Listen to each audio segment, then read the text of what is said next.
యేసుక్రీస్తు నామములో మీ అందరికీ హృదయపూర్వక వందనాలు తెలియజేస్తూ ఉన్నాను. ఈరోజు ఒక గొప్ప వాగ్దానం ద్వారా నేను మీతో మాట్లాడాలని ఆలోచన కలిగి ఉన్నాను. కీర్తనల గ్రంథము 145వ అధ్యాయము 18వ వచనంలో ఒక అద్భుతమైనటువంటి వాగ్దానాన్ని దావీదు రాసినట్టుగా మనం చూస్తూ ఉన్నాం. అది ఏంటంటే, తనకు మొర్రపెట్టు వారికందరికీ, తనకు నిజముగా మొర్రపెట్టు వారికందరికీ యెహోవా సమీపముగా ఉన్నాడని ఇక్కడ దావీదు రాస్తున్నాడు. మనమందరము కూడా ఎప్పుడు కూడా దేవునికి ప్రార్థన చేస్తాము. మనం చేసేటువంటి ప్రార్థన యథార్థమైనదా కాదా అనేటువంటి ఆలోచన మనందరం కూడా కలిగి ఉండాలి. ఈరోజు దావీదు రాసినటువంటి మాటలో ఆయన తన జీవితంలో ఎదుర్కొన్న అనేక కష్టాలు, సంతోషాలు మరియు దేవునితో తనకున్న వ్యక్తిగత అనుభవం ఆధారంగా ఈ మాటను రాశారు. దావీదు ఈ ప్రత్యేకమైన మాటను రాయడానికి వెనుక ఉన్నటువంటి కొన్ని ఆధ్యాత్మిక విషయాలను మనం జ్ఞాపకం చేసుకుంటే, ఇందులో ఆయన మొదటిగా తన సొంత జీవిత అనుభవాన్ని, అంటే తన పర్సనల్ ఎక్స్పీరియన్స్ని జ్ఞాపకం చేసుకుంటూ ఆయన రాసినట్టుగా మనం చూస్తూ ఉన్నాం. దావీదు తన జీవితంలో ఎన్నోసార్లు ప్రాణాపాయ స్థితిని ఎదుర్కొన్నాడు. గొల్లియాతుతో యుద్ధం చేసినప్పుడు, సౌలు రాజు తనను చంపాలని తరుముతున్నప్పుడు, అరణ్యాలలో దాక్కున్నప్పుడు ఆయన దేవునికి హృదయపూర్వకంగా మొరపెట్టినట్టుగా మనం చూస్తాం. ఈ విపత్కర పరిస్థితుల్లో దేవుడు తనకు ఎంత సమీపంగా ఉన్నాడో మరియు ఎలా రక్షించాడో స్వయంగా అనుభవించి ఈ సత్యాన్ని రాసినట్టుగా మనం చూస్తాం. రెండవది కనుక మనం గమనించినట్లయితే, గాడ్స్ క్యారెక్టర్, దేవుని గుణలక్షణాన్ని వివరిస్తూ ఆయన రాసినట్టుగా మనం చూస్తాం. ఈ కీర్తనంతటా దావీదు దేవుని గొప్పతనాన్ని, ఆయన కృపను మరియు కనికరాన్ని స్తుతిస్తూ రాసినట్టుగా మనం చూస్తాం. దేవుడు కేవలం ఆకాశంలో ఎక్కడో ఉండేవాడు కాదని, భూమిపై ఉండి తనకు నమ్ముకున్న సాధారణ భక్తులు కూడా సమీపంగా ఉంటాడు అనేటువంటి ఉద్దేశంతో ఆయన రాసినట్టుగా మనం చూస్తాం. మూడవది కనుక మనం గమనించినట్లయితే, ఇశ్రాయేలీయుల యొక్క చరిత్రని జ్ఞాపకం చేస్తూ ఆయన ఇక్కడ రాసినట్టుగా మనం చూస్తాం.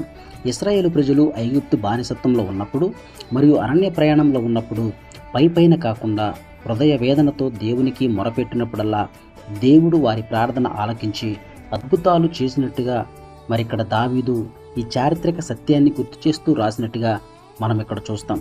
అదే విధముగా కపటమైన భక్తికి, నిజమైన భక్తికి గల వ్యత్యాసాన్ని వివరిస్తూ ఇక్కడ రాసినట్టుగా మనం చూస్తాం.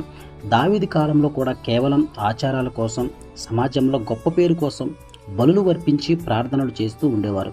అటువంటి పెదవుల భక్తిని దేవుడు అంగీకరించడని, కేవలం అంతరంగంలో సత్యం కలిగి నిజంగా పిలిచేవారికే దేవుడు స్పందిస్తాడని స్పష్టం చేయడానికి దావీదు మాటలను రాసినట్టుగా అందరం చూస్తాం.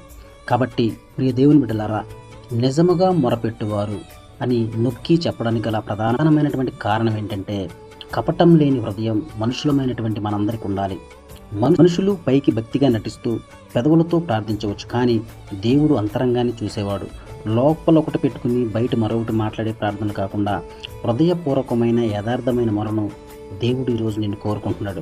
నలిగిన మనసును దేవుడు కోరుకుంటున్నాడు. తన స్వంత నీతిని లేదా అహాన్ని చాటుకుంటూ చేసే ప్రార్థనను దేవుడు ఇష్టపడడు. ఎవరైతే తమ బలహీనతలను ఒప్పుకుంటూ దేవుని సహాయం ఖచ్చితంగా కావాలని పూర్ణ హృదయంతో దీన మనసుతో వేడుకుంటారో వారిని దేవుడు నిజముగా మొరపెట్టువారుగా అంగీకరిస్తాడు. దేవుని యొక్క వాక్యం సత్యమని లోబడటం వల్ల నిజమైన మొరపెట్టడం అని దేవుని వాక్యం తెలియజేస్తూ ఉంది. యోహాను సువార్త 4వ అధ్యాయం 24వ వచనంలో, దేవుడు ఆత్మ గనుక ఆయన ఆరాధించేవారు ఆత్మతోనూ సత్యముతోనూ ఆరాధింపవలెను అని చెప్పారు. దేవునికి మొరపెట్టేటప్పుడు మన స్వంత ఆలోచనల ప్రకారం కాకుండా దేవుని వాక్య సత్యానికి లోబడి ఆయన చిత్తానుసారంగా ప్రవర్తించడమే నిజమైన మొర అని మనం ఆలోచన చేయాలి. సంపూర్ణమైనటువంటి విశ్వాసం మనలో ఉండాలి. కేవలం ఒక ఆచారాలను కాకుండా దేవుడు నా ప్రార్థన వింటాడు మరియు ఆయన మాత్రమే నన్ను రక్షించగలడు అని ఖచ్చితమైన నమ్మకంతో అడిగే మొరను దేవుడు గుర్తిస్తాడు. అనుమానంతో కాకుండా పూర్ణ విశ్వాసంతో పిలిచే వారికి ఆయన ఎల్లప్పుడూ సమీపంగా ఉంటాడు. కాబట్టి దేవుడు మానవ నిర్మితమైన ఆడంబరాలను, పై భక్తులను ఇష్టపడడు. ఎవరైతే తమ హృదయ లోతుల్లో నుండి ఏ కపటం లేకుండా యథార్థంగా ఆయన వైపు తిరుగుతారో వారి మొరను దేవుడు ఆలకించి వారికి తోడుగా ఉంటానని ధైర్యం చెప్పడానికే ఈ బైబిల్లో ఈ సత్యాన్ని దావీదు రాసినట్టుగా చూస్తున్నాం. కాబట్టి మనము కూడా నిజముగా మొరపెట్టే ప్రార్థన చేస్తున్నామా, నిజమైన భక్తి కలిగిన ప్రార్థన చేస్తూ ఉన్నామా అనేటువంటి ఆలోచన కలిగి ఉండాలని, దేవుడు మన మొరను ఆలకించాలని, ఆయన మొరను మన వినాలని ఈ కొద్ది మాటలు మీకు తెలియచేస్తూ ముగిస్తూ ఉన్నాను. దేవుడు మనలను, మన ఆత్మీయ జీవితాన్ని బలపరచునుగాక. ఆమేన్.